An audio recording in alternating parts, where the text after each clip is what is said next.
इतिहास ऐसी अनेकों वीर गाथाओं से भरा पड़ा है जिसे सुनकर आज के जमाने में यकीन करना मुश्किल हो जाता है। सर कटने के बाद धड़ का लड़ना, शेर को जबड़े से पकड़कर फाड़ डालना, दुश्मन को घोड़े सहित काट डालने जैसे किस्से आपने सुने भी होंगे और पढ़े भी होंगे। लेकिन क्या कभी आपने सुना है एक ऐसा योद्धा जो युद्ध के मैदान में अपना सर भुलाया हो? तो आइए आज हम आपको एक ऐसे ही अज्ञात वीर की कहानी से रूबरू करवाते हैं। उम्मीद है आप इस वीडियो को लाइक जरूर करेंगे। तो चलिए शुरू करते हैं। ये कहानी है छापोली ठिकाने के ठाकुर सुजान सिंह शेखावत की। जब 22 साल के ठाकुर सुजान सिंह बारात लेकर ब्याह करने निकले थे, दुल्हन की मांग भरी, फेरे हुए, कुलदेवी को प्रणाम किया और फिर अपनी नई नवेली दुल्हन के साथ अपनी रियासत की तरफ विदा हुए ही थे कि तभी एक संदेशवाहक आया और सुजान सिंह से बोला, कुल में है तो जान सुजान, फौज देव रे आई रे। 22 बरस के सुजान सिंह कुछ समझे नहीं और अपने सरदारों की ओर देखा। किसकी फौज, किस मंदिर पर आई? सरदारों ने कहा, हुकुम दाराब खान के नेतृत्व में औरंगजेब की फौज ने खंडेला गांव के बाहर डेरा जमा दिया है। सुबह की आरती से पहले वे नगर के सबसे बड़े कृष्ण मंदिर को तोड़ देगी। साथ ही 100 गायों को मारने की मुनादी कर चुके हैं। पूरा गांव खाली हो चुका है और ये दूत चाहता है कि आप युद्ध में जाकर लड़ें। पर बारात में आए बड़े बुजुर्गों ने इस बात को अनसुना कर बारात को आगे बढ़ा दिया कि तभी संदेशवाहक ने पीछे से कहा, अरे अब वीर शेखा जी की धरती पर राजपूत बचे ही कहाँ? यह बात सुनकर राजपूतों के कदम रुक गए। ठाकुर सुजान सिंह ने अपने घोड़े को घुमाया और खंडेला की तरफ कूच कर दिया।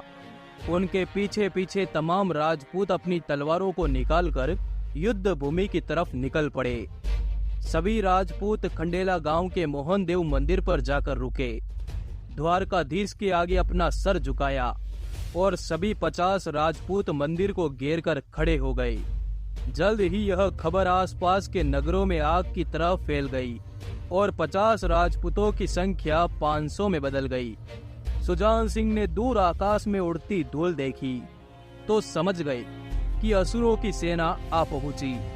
सभी राजपूतों ने तलवारें कस ली। मुगल सेनापति हजारों की फौज के साथ मोहन देव जी के मंदिर के सामने आकर रुक गया।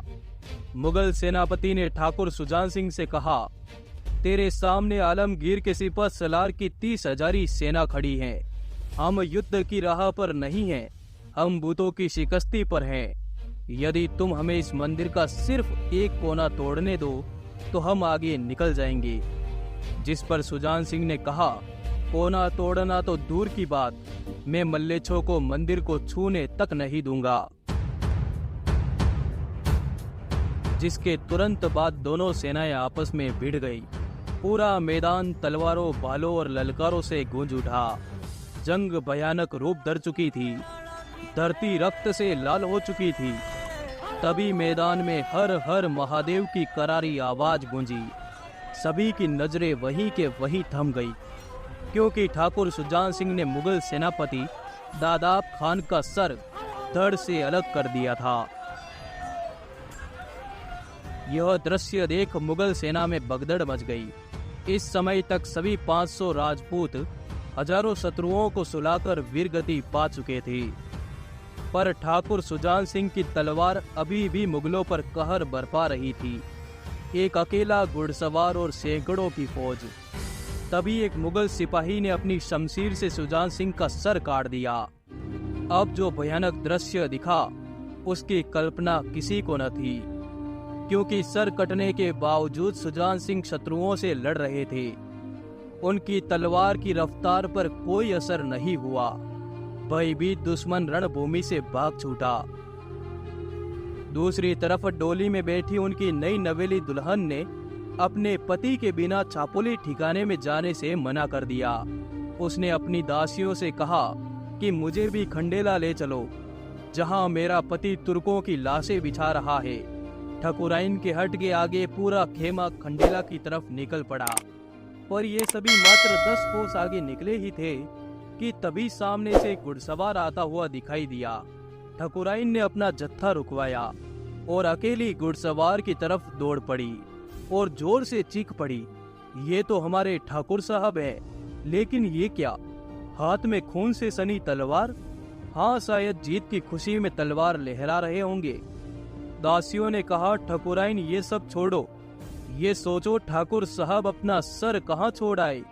मेहंदी लगे हाथों से ठकुराइन ने घोड़े की लगाम पकड़ी और बोली, अरे मेरे स्वामी, ये क्या कराए, अपना मस्तक रणभूमि में भूल आए।